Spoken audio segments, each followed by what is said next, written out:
Bonjour à tous et bienvenue dans mon petit atelier. Je suis ravi de vous faire découvrir l'endroit où je passe la plupart de mon temps à créer et à inventer. Alors on commence tout de suite et je vais vous présenter l'espace dans lequel je travaille la plupart du temps. Donc comme vous pouvez le voir, il est assez petit certes, mais cela me convient parfaitement, je suis le seul à l'occuper. L'impression 3D c'est un outil formidable pour le travail du bois, ça permet d'explorer de nouvelles possibilités de création et de donner vie aux idées les plus ambitieuses.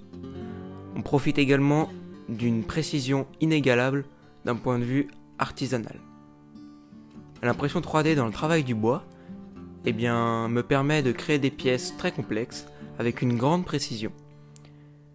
En effet, j'ai imprimé plus de 70 pièces au total, dont plus de 11 poignées de tiroirs comme celle-ci, pour un coût de 30 centimes par unité.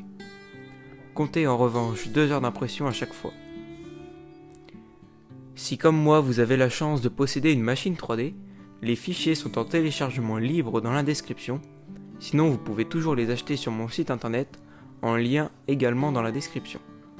Les pièces et accessoires présentés que j'ai dédiés à l'atelier peuvent aller de la simple équerre à des pièces plus élaborées nécessitant des prototypes.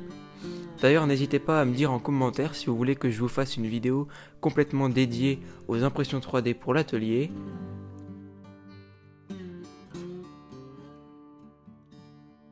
Comme vous pouvez le voir, le peu d'espace est bien occupé. Plusieurs points sont tout de même fondamentaux et peuvent être adaptés à votre propre atelier. On remarque par exemple le banc de machine stationnaire situé au milieu de la pièce, permettant l'usinage de pièces allant jusqu'à 1,20 m de part et d'autre de l'outil. L'atelier est aussi organisé et corrélé à l'ordre de fabrication d'un objet. On commence à gauche avec le stock de bois que l'on découpe avec les machines au milieu de la pièce, puis on l'assemble et le vernit sur les établis à droite de la pièce. Cette organisation donne un vrai sens au positionnement des meubles dans ce petit espace.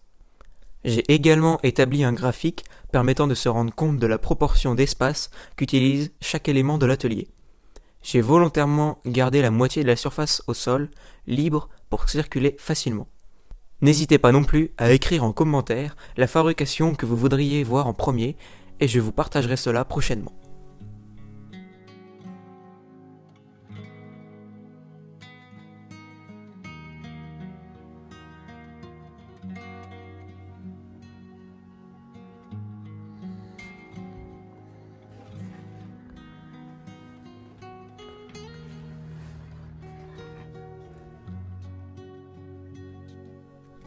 Une astuce peu convoitée, je trouve, consiste à dédier un espace aux différents plans de la fabrication en cours.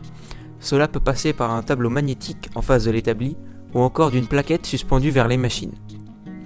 Bref, les plans doivent être visibles facilement et avoir un espace dédié. Les assemblages sont plus précis et la sécurité est meilleure avec un système de serrage en angle droit comme celui que vous pouvez voir sur la vidéo. Je suis personnellement un adepte de ce montage qui permet de fixer des pièces à l'horizontale mais aussi à la verticale. Vous l'aurez compris, cette façon de ranger son stock de bois permet d'y accéder facilement et rapidement.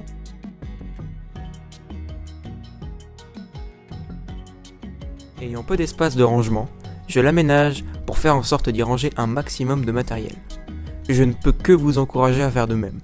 La petite partie coulissante sur le dessus est particulièrement pratique pour les outils plats comme les pieds à coulisses par exemple.